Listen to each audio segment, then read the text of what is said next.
கதைகளை கேட்க வந்திருக்கும் என் இனிய சொந்தங்களுக்கு அன்பு வணக்கம். நான் உங்கள் யமுனா.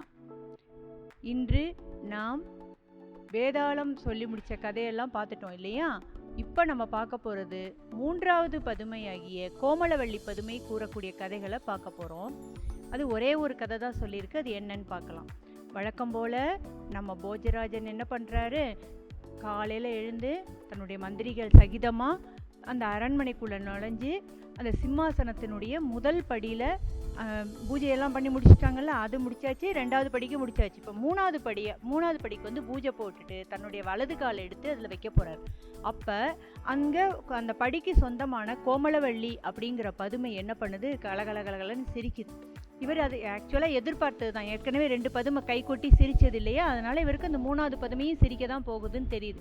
சிரித்த உடனே பேசாமல் அதை பார்க்குறார்.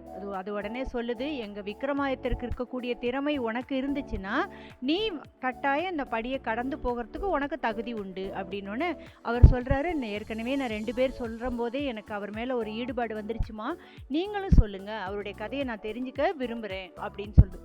உடனே இவர் அந்த கதை சொல்ல ஆரம்பிக்குது. அது என்ன சொல்லுதுன்னா, நம்மளுடைய ராஜா ஆண்ட நகரம் வந்து உஜ்ஜயினி. அந்த உஜ்ஜயினி நாட்டில் ரொம்ப சிறப்புமாக அந்த ராஜா ஆண்டுட்டு வர்றாரு. அவர் ஆண்ட நாட்டில் பார்த்திங்கன்னா இறப்பு என்பது எப்போ தெரியுமா, 100 வயசு வரும்போது தான் இறப்பே வருமா எல்லாருக்கும். அந்த அளவுக்கு மக்கள்லாம் நல்ல நோயின்றி நீண்ட வாழ்நாடோடு இருந்திருக்காங்க.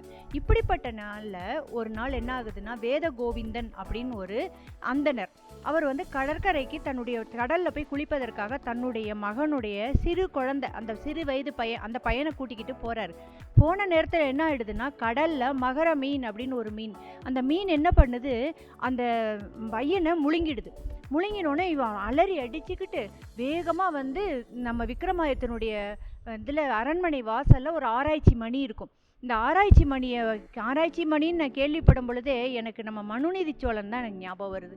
இந்த மனுநீதி சோழன் வந்து கன்றுக்குட்டியை வந்து தன்னுடைய மகனே அடிச்சிட்டான், தேர்காலில் போட்டு கொன்னுட்டான் அப்படின்னு சொல்லும் பொழுது அந்த பசுவினுடைய துயர் தீர்ப்பதற்காக தன்னுடைய மகனையே தேர்காலில் அவர் வச்சுக்கிட்டாராம்.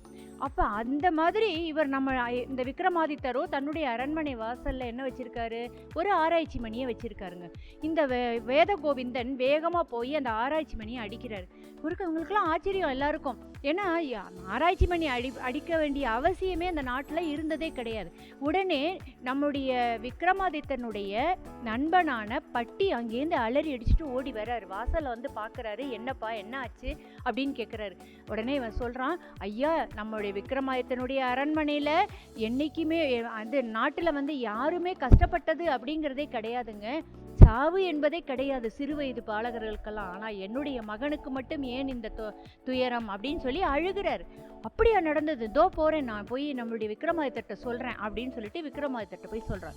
விக்ரமாதித்தருக்கு ஆச்சரியமாக இருந்தது. காளி தேவியினுடைய அருள் பெற்று நம்ம ஆட்சி செஞ்சுட்டு இருக்கோம், நாம் யாருக்கும் எந்த தீங்குமே நினச்சதில்லை, நம்ம நாட்டில் எந்த மாதிரியா அப்படின்னு ரொம்ப ஆச்சரியப்பட்டுட்டு காளி தேவியை நினச்சி ஒரு செகண்டு அப்படி வணங்குறாரு. வணங்கிட்டு பட்டிக்கிட்ட சொல்கிறாரு, பட்டி, நான் நாடு 6 மாதம் காடு 6 மாதம்னு நான் ஆட்சி செய்யணும் இல்லையா, அதில் நாடு 6 மாதம் அந்த பீரியடு இன்னையோட முடியுது, நாளையிலேருந்து எனக்கு காடு 6 மாதம் அப்படிங்கிற அந்த சூழ்நிலை வரப்போகுது. அதனால நீ என்ன பண்ணுற, எனக்கு வந்து நம்மளுடைய காளி தேவி கொடுத்த அந்த 18 வகையான பொருட்கள் எனக்கு ஆசீர்வாதம் பண்ணி கொடுத்தாங்கல்ல, கம்பளி, செப்பு பாத்திரம், பெரம்பு, செப்பல், அந்த மாதிரிலாம் கொடுத்தாங்கல்ல, அதெல்லாம் எனக்கு கொண்டு வந்து தான் நான் வந்து உடனே கிளம்புறேன் அப்படின்னு சொல்கிறாரு. சரி அப்படியா, இதோ உடனே கொண்டு வரேன் அப்படின்னு சொல்லிட்டு அந்த இவன் அந்த பட்டி ஓடி போய் எல்லா பொருள்களையும் கொண்டு வந்து தரான். நம்ம ஏற்கனவே போன இதில் எபிசோடில் பார்த்தோம்ல, வேதாளம் பார்த்தோம் இல்லையா, அந்த வேதாளத்தையும் தான் கூடவே கூப்பிட்டுக்கிறாரு. 3 பேருமா 3 பேர், இந்த வேதாளம், அந்த பொருள்கள், இந்த வேத கோவிந்தன், இவங்க எல்லாரோடையும் அந்த கடற்கரைக்கு போகிறாருங்க. இப்போ நான் உங்களுக்கு திடீர்னு நான் சொன்னதுலனா அது என்ன காடாறு மாதம் நாடாறு மாதம் அப்படிங்கிறது புரியாது இல்லை, அதுக்குரிய இதை லிங்க் வந்து உங்களுக்கு நான் கீழே கொடுக்குறேன் டிஸ்கிரிப்ஷனில், நீங்கள் போய் பாருங்கள் அது என்ன. அப்போ தான் உங்களுக்கு அந்த கதையினுடைய இது முன்னாடியே நான் சொல்லிட்டேன் அதை பற்றி, அது உங்களுக்கு புரியும். சரிங்களா? இப்போ நம்ம ராஜா அங்கே கடலுக்கு போயிடுறாரு. போயிட்டு என்ன பண்ணுறாரு, அந்த ரத்தன கம்பளம் இருக்குது பார்த்தீங்களா, அதை இந்த கடல் மேலே இது கட்டுமரம் மாதிரி போடுறாரு. போட்டுட்டு அது மேலே ஏறி உட்காந்து சல்லுன்னு போகிறாருங்க. போனால் அப்படியே சுற்றி சுற்றி வர்றாரு. எங்கேயாவது இந்த மகர மீன் வருமா அப்படின்னு பார்க்குறாரு. கரெக்டாக அந்த இடத்துல மகர மீன் வந்துடுச்சு.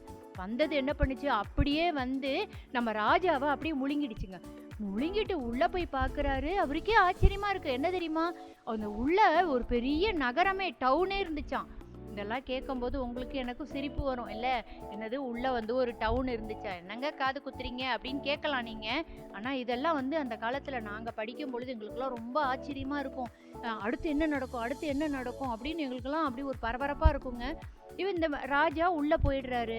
உள்ள போய் பார்த்தா என்ன தெரியுமா, பெரிய பெரிய கட்டடங்கள்லாம் இருக்கு. நிறைய என்னென்னலாமோ கடைகள்லாம் இருக்கு, எல்லாம் இருக்கு. இப்ப இவர் எதுக்காக போறாரு, அந்த வேத கோவிந்தனுடைய பையனை தேடிட்டு தானே போறாரு. அப்ப பாக்குறாரு ஒரு 4-5 பையங்க நின்றுகிட்டு இருக்காங்க. பக்கத்துல வந்து ஒரு பையன் நின்றுட்டு விளையாடாம நிக்கிறான். இவர் போய் அந்த பையன்கிட்ட கேட்குறாரு, அப்பா நீ யாருப்பா, உன் பேர் என்ன அப்படின்னு கேட்குறாரு. உடனே அவன் சொல்கிறான், நான் வந்து உஜ்ஜயினி நாட்டை சேர்ந்தவன். எங்கள் ராஜா விக்ரமாதித்தர் நாட்டில் நாங்கள் நல்லா இருந்தோம். திடீர்னு வந்து நான் குளிக்க வந்த பொழுது இந்த மகர மீன் என்னை முழுங்கிடுச்சு அப்படின்னு சொல்கிறான். அப்படியா, வா நான் தான் அந்த ராஜான்னு சொல்லிட்டு இவர் கையோடு இழுத்துக்கிட்டு இந்த பையனையும் பிடிச்சிக்கிட்டு தன்னுடைய வாளால் ஒரு கீறுறாரு அந்த மகர மீனுடைய இதை. கீறினோன்னே ஓப்பன் ஆகுது. ஓப்பன் ஆனோடனே இவர் அந்த ரத்ன கம்பளத்தை வந்து கடல் தண்ணியில் விரிக்கிறாரு. இந்த பையனை தூக்கி அதில் உட்கார வைக்கிட்டு தானும் வந்துட்டு இவர் என்ன, அப்போ கூட இவருக்கு ஒரு நல்ல மனது பாருங்க அந்த ராஜாக்கு.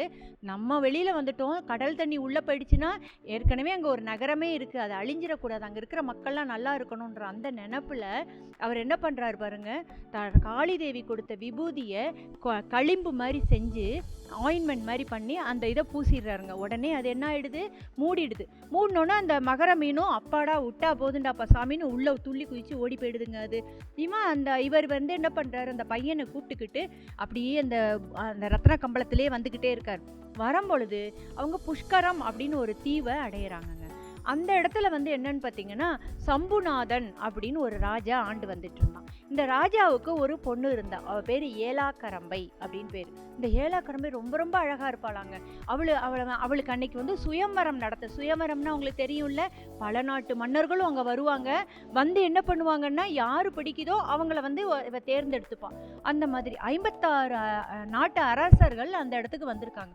56 நாட்டு அரசர்கள் அங்கே வந்து உட்காந்துருக்கும் பொழுது இதை இவன் கேள்விப்பட்டுட்டு நம்ம விக்ரமாதித்தரும் அந்த இதுக்கு போகிறதுக்கு ஆசைப்படுறாரு. ஆனால் இப்போ அவர் ராஜா இல்லை இல்லையா, இவர் வந்து இவர் ஏதோ என்னடா பண்ணலாம் அப்படின்னு யோசிக்கிறாரு. அப்போ தன்னுடைய காளி தேவின்ட்டு அருள் பெற்று ரத்தினம், வைரம், வைடூரியம் இந்த மாதிரி பொருட்களை எல்லாம் அவர் வந்து என்ன பண்ணுறாரு, சாமி கிட்டேருந்து அருளாக பெறுறாருங்க. பெற்றுட்டு என்ன பண்ணுறாரு, அதை வந்து கடைவீதியில் பரப்பி விற்க ஆரம்பிக்கிறார். விற்க ஆரம்பித்தோன்னே அவருடைய பேச்சு திறமை மற்றும் அந்த பொருள்கள்லாம் வந்து பார்த்தா பளபளன்னு நல்ல மின்னுதான். எல்லாரும் அந்த நாட்டில் வச்சிருக்கக்கூடிய அந்த வைர வடிவத்தெல்லாம் விட இது ரொம்ப விலை உயர்ந்ததாகவும் ரொம்ப நல்லா இருந்துச்சான், தரமுள்ளதாக இருந்துச்சான். இதை பார்த்த மக்கள் எல்லாரும் வந்து நின்று அவனை விட்டு யாருமே அகலவே இல்லையா, வாங்கிக்கிட்டே இருக்காங்களாம். அதுவும் பெருகிக்கிட்டே இருக்கு அவங்கிட்ட. இதை கேள்விப்பட்ட 56 நாட்டு அரசர்களும் அங்கே வந்து நின்றுட்டு என்ன பண்ணுறாங்க, அவன்கிட்ட வந்து வாங்கறதுக்காக வந்துட்டு அவனுடைய பேச்சில் மயங்கி அங்கேயே நிற்கிறாங்க. இந்த சுயம்வரம் நடக்கிற இடத்துல பார்த்தா ஒரு அரசர் இல்லையாம். இதை பார்த்தோன்னே அந்த ராஜாவுக்கு சம்புநாதனுக்கு ரொம்ப ஆச்சரியமாக இருந்துச்சான். எங்கேயும் அங்கிருந்து அத்தனை பேரையுமே காணோம் அப்படின்னு கேட்டோன்னே, இல்லைங்க ஒரு ரத்ன வியாபாரி யாரோ ரத்னம் விற்கிறாராம், அதை பார்க்கறதுக்காக இத்தனை பேர் போயிருக்காங்கன்னொன்னே தானும் பரிவாரங்களோட போய் பார்க்குறாருங்க. பார்க்குற நேரத்தில் பார்த்தீங்கன்னா அந்த ராஜாவுமே அந்த நம்ம விக்ரமாதித்தருடைய பேச்சிலையும் அவருடைய முக அமைப்பு, அந்த நகை, அது எல்லாத்துலேயும் அவர் வந்து மெய்மறந்து போயிட்டாராம். மெய்மறந்து போனவர் என்ன பண்ணிட்டாரு, அந்த இதெல்லாம் அப்படி நின்றுக்கிட்டு இருக்காங்க. அப்புறம் திடீர்னு மந்திரி சொல்றாரு, ஐயா சுயம்வரத்துக்கு நேரமாச்சு அப்படின்னு சொன்னோன்னே இப்போ வந்து சொன்னாராம், அப்பா நீ வந்தாதான் வருவாங்க போல இருக்கு, நீயும் வா சுயம்வரத்துக்கு அப்படின்னு சொல்லி கூட்டிகிட்டு போய் நம்ம விக்ரமாதித்தரையும் கூட்டிகிட்டு போயிடுறாருங்க. கூட்டிகிட்டு போய் அங்கே நிற்கும் பொழுது இந்த ஏலாக்கரம்பை கையில் மாலையோட 56 நாட்டு அரசர்களையும் பார்த்துக்கிட்டே வந்துக்கிட்டு இருக்கா. வந்தவர் என்ன பண்ணுறா தெரியுமா, நேராக வந்தவர் நம்ம விக்ரமாதித்தனுடைய முக அமைப்பு பார்த்து மெய் மறந்து போய் அவர் கழுத்தில் மாலையை போட்டுடுறான். இந்த மாலையை போட்டோன்னே என்ன ஆயிடுது அப்படின்னு கேட்டிங்கன்னா, எல்லா நாட்டு அரசர்களுக்கும் கோபம். எங்களையெல்லாம் கூப்பிட்டு அவமானப்படுத்திட்டியா, ஒரு இளவரசி ஒரு ராஜாவை திருமணம் செய்து கொள்ளாமல் ஒரு வணிகனை திருமணம் செய்து கொண்டு விட்டா, அதுக்கு இந்த சம்புநாதரும் துணை போயிட்டாரு அப்படின்னு சொல்லிட்டு ரொம்ப கோபத்தில் கத்துறாங்க. கத்துனோடனே எல்லாரும் இந்த சம்புநாதருக்கும் அவமானமாக போயிடுது. ஆனால் இந்த ஏலாக்கரம்பை சொல்கிறா, அப்பா இல்லைப்பா, அவர்கிட்ட ஏதோ ஒரு முக அமைப்பில் ஒரு வசீகரம் இருக்குது, அது என்ன ஏதுன்னு நான் தெரிஞ்சுக்கிறேன். இன்னும் எனக்கும் அவருக்கும் திருமணம் ஆகலை. நீங்கள் இன்றைக்கி என்ன பண்ணுங்க, இன்றைக்கி நைட்டு அவரை என்னுடைய அரண்மனைக்கு கூட்டிகிட்டு வாங்க. கூட்டிகிட்டு வந்தீங்கன்னா நான் நடுவில் ஒரு திரைசீலை வைத்துக் கொள்கிறேன். அது திரைசீலைன்னா நான் ஸ்க்ரீனை போட்டுடலாம். நானும் அவரும் பார்த்துக்கல. பார்க்காமையே நாங்கள் 2 பேரும் என்ன ஏதுன்னு என்ன அவரை பற்றி நான் எல்லாமே தெரிஞ்சுக்கிறேன்ப்பா அப்படின்னு சொல்கிறா. அப்படியா, சரிம்மா, நீயும் புத்திசாலி தான், உன் மேலே எனக்கு நம்பிக்கை இருக்குன்னு சொல்லிட்டு நான் நல்ல சாப்பாடெல்லாம் போட்டு இவருக்கு ஆடை ஆபரணம்லாம் கொடுத்து ராஜா மாதிரி, ஏற்கனவே நம்ம ஆள் ராஜா தான், இப்போ நகை எல்லாம் போட்டு வசீகரமாக இருக்கான்னு நிஜமாவே ராஜாவா மாறிட்டார், ஊர் மாறிட்டார். கொண்டு இவங்கட உட்கார வைக்கிறாங்க. உட்கார வச்சோன்னா அந்த பக்கமாக ஏலாக்கரம்பை, இந்த பக்கமாக விக்ரமாதித்தர், நடுவில் ஸ்க்ரீன் இருக்கும்போது இவனுக்கு பார்த்துக்கிட்டு இருக்கான், என்ன பண்ணுறதுன்னு தெரியல. ஏன்னா அவளும் பேசலை, இவரும் பேசலை. ஒரு லைட் இந்த பக்கம் இருக்குது, ஒன்றுமே யாரும் பேசலைன்னொன்னே இவருக்கு போர் அடிக்க ஆரம்பிச்சிருச்சு. அப்போ ஆனால் அவர் யோசிக்கிறாரு, நம்மளை பற்றி எதுவுமே தெரியாதனால தான் நமக்கு திருமணம் நடக்கலை. அதனால இப்போ இந்த ஸ்க்ரீனுக்குள்ளே அந்த நம்ம வேதாளத்தை கூப்பிட்டு புகுந்துக்கிட்டு இப்போ சொல்கிறாரு, திரைச்சீலையே, அதாவது ஸ்க்ரீனை பார்த்து சொல்கிறார் தமிழில், திரைச்சீலையே நீ எனக்கு ரொம்ப போர் அடிக்குது. ஏன்னா என்னுடைய மனைவி அந்த பக்கம் மனைவியாக வேண்டியவள் அந்த பக்கம் உட்காந்துட்டு இருக்கா, ஆனால் ஒன்றுமே என்கிட்ட பேச மாட்டேங்கிறா. நீ ஏதாவது ஒரு கதை சொல்ல எங்கள் 2 பேருக்கும், அப்போயாவது கொஞ்சம் பொழுது போகுதான்னு பார்க்கலாம் அப்படின்னு சொன்னோன்னே இவளுக்கு ஆச்சரியம், என்னது திரைச்சீலை கதை சொல்லுமா அப்படின்னு ஆச்சரியமாக இருந்தது. அப்போ இந்த திரைசீலை பேச ஆரம்பிக்குது. நம்ம வேதாளம் தானே உள்ளுக்குள்ள உட்காந்துருக்கு, அது பேச ஆரம்பிக்குது. அது என்ன பேசுச்சுன்னு கேட்குறீங்களா? அடுத்த எபிசோட்ல பார்க்கலாம். இனிய கதைகளை படிப்போம், வாசிக்கும் திறனை வளர்ப்போம். என்றும் உங்களுடன் யமுனா.